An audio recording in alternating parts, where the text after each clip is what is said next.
আল্লাহ দেখায় নাই কোরআনের মজেজা, কোরআনের কি দেখান নাই? সেদিন ছিল তুরস্কের মধ্যে সেই নেভাল ডে ছিল। তুরস্কের সেই নেভাল ডের মধ্যে বিশাল এক হল রুমের মধ্যে সবাই ছিল, আমেরিকার বিভিন্ন দেশের সমস্ত ক্যাপ্টেন সবাই ছিল সেদিন। তো ওখানকার যে 5 দুষ্টটা ডাক জানছে এক আর্মি অফিসারকে, এক ক্যাপ্টেনকে, সে কোরআন শরীফ তেলাওয়াত করতে পারে। তাকে ডেকে আনছে, তুমি কি কোরআন শরীফ পড়তে পারো? হ্যাঁ পারি। তা এই আয়াত পড়ো কোরআন শরীফে। কি?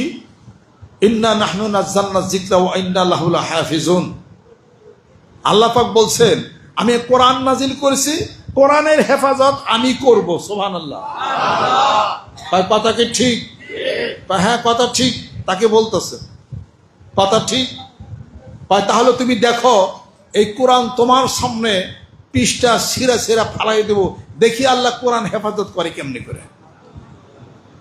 যখন এই কথা বলছে তখন সে আর পারে নাই শক্তিতে তাদের সাথে, সে তখন লজ্জায় মাথা নত করে ওখান থেকে বের হয়ে গেছে।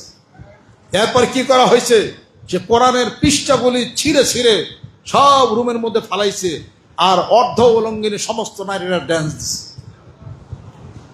বেশি সময় দেরি হয় নাই, গুইনা 15 থেকে 20 সেকেন্ড সময় দেরি হয়েছে। একটা শব্দ হয়েছে, সেই ভূমিকম্পে 50,000-এর মতো মানুষ মারা গেছে। ওটা ডাইবা মাটির সাথে মিশে গেছে একবার। দেখ কোরআন হেফাজত এমনি হয় কিন্তু আল্লাহ পাকে এখনো সব হেফাজত করবে। আল্লাহ এখনো ওই বাদশাহ আব্রাহার মতো হাতি বাহিনীর মতো যেভাবে করে উপর থেকে ওই ফালাইছিলেন, আল্লাহ পাক পাথর ফালাইছিলেন, শেষ করছিলেন, এখন ওইটা আল্লাহ পাক করবেন না। কারণ আছে, আপনার আমার মতো মানুষ এতকাল চলে গেল, আর 1,500 বছর চলে গেল, কি ইমান? আমাদের ইমানের পরীক্ষা হবে, আমাদের মাঠে নামতে হবে। আল্লাহকে একবার সবসময় একবার উপর থেকে আকাশ থেকে আনবো আল্লাহ পাক।